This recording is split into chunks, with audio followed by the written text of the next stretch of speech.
அன்றன்றை காண என் தேவைகள் யாவையும் உன் கரம் நல்கியதே. நீர் நடத்திடும் விதங்களை சொல்ல ஒரு பூரண வார்த்தையே இல்லை.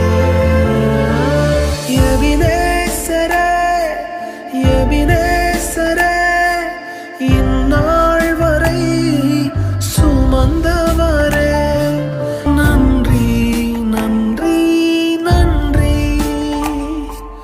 இதயத்தில் சுமந்தீரே, நன்றி நன்றி நன்றி நன்றி.